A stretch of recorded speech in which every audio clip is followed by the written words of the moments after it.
Good morning, students. Today we have to discuss worksheet number 64. आज की worksheet में एक नया चैप्टर स्टार्ट हो रहा है, ग्लिम्पसेस ऑफ इंडिया। इस चैप्टर के 3 पार्ट हैं और आज पढ़ते हैं इसका first part, A baker from Goa. Read the following extract and answer the questions that follow. The loaves were brought by some Paskin and Weston, the maidservant of the house. What we longed for were those bread bangles, which we chose carefully. Sometimes it was sweet bread of a special make. The baker made his musical entry on the scene with the jang jang sound of his specially made bamboo stuff. Writer अपने बचपन की याद करते हैं और बताते हैं कि वहाँ पर जो बेकर थे वो आते थे दरवाजे पर ब्रेड बेचने के लिए, और घर की जो मेड सर्वेंट हुआ करती थी वो निकल के उनसे ब्रेड लिया करती थी। हम लोगों को वो ब्रेड चाहिए होती थी। कभी कभी ये ब्रेड जो है बहुत अच्छे स्पेशल तरह की होती थी। बेकर जब आते थे तो उनकी एक आवाज़ होती थी, जंग जंग करके उनके जो एक बैम्बो लिए रहते थे उसके साथ में कुछ आवाज़ होती थी, और उस आवाज़ को सुनकर हर कोई जान लिया करता था कि बेकर आ गया है। One hand supported the basket on his head and the other banged the bamboo on the ground.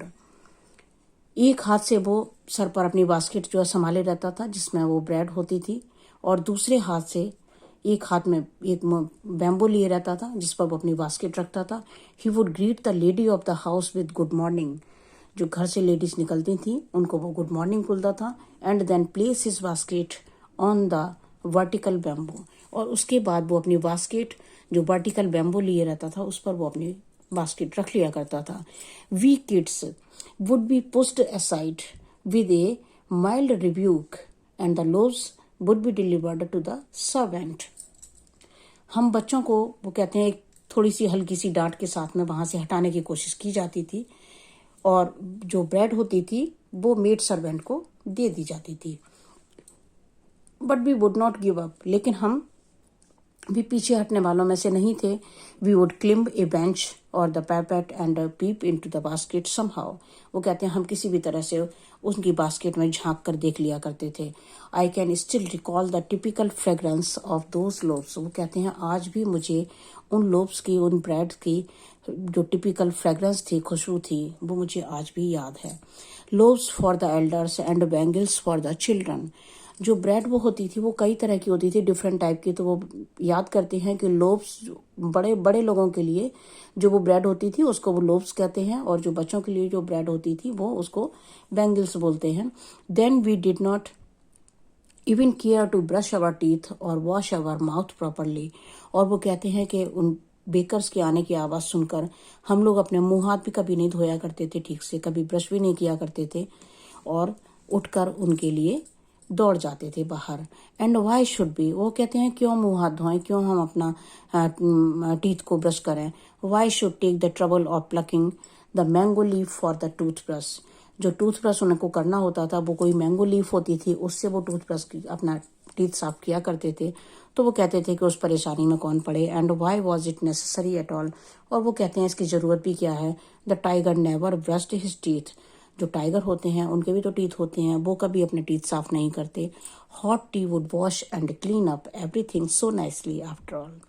और वो कहते हैं कि जो गर्म चाय हम लोग पीते हैं उससे सारा कुछ क्लीन हो जाता है। अब देखते हैं क्वेश्चंस।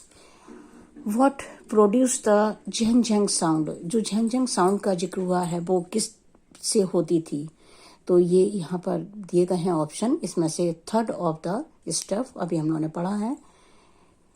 आगे देखते हैं। Mark F against one sentence that is a fact. ये जो सेंटेंस यहाँ पर दिए गए हैं इसमें से एक कोई फैक्ट है, दैट मीन्स एक कोई सेंटेंस ट्रू है according to the poet, according to the chapter. So उसको हमें एफ लिखना है उसके आगे या राइट करना है। तो देखते हैं sentence. The children what the loaves from the baker.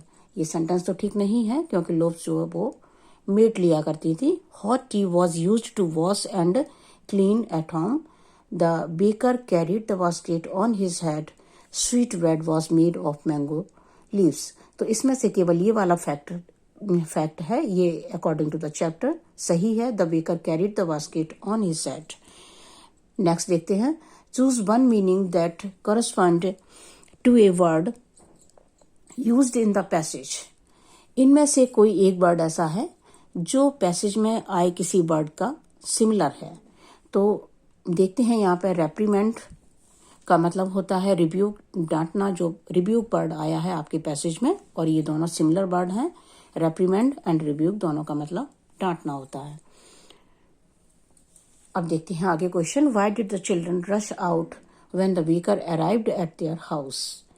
बच्चे क्यों दौड़ते थे जब बेकर उनके दरवाजे पर उनके घर के बाहर आता था।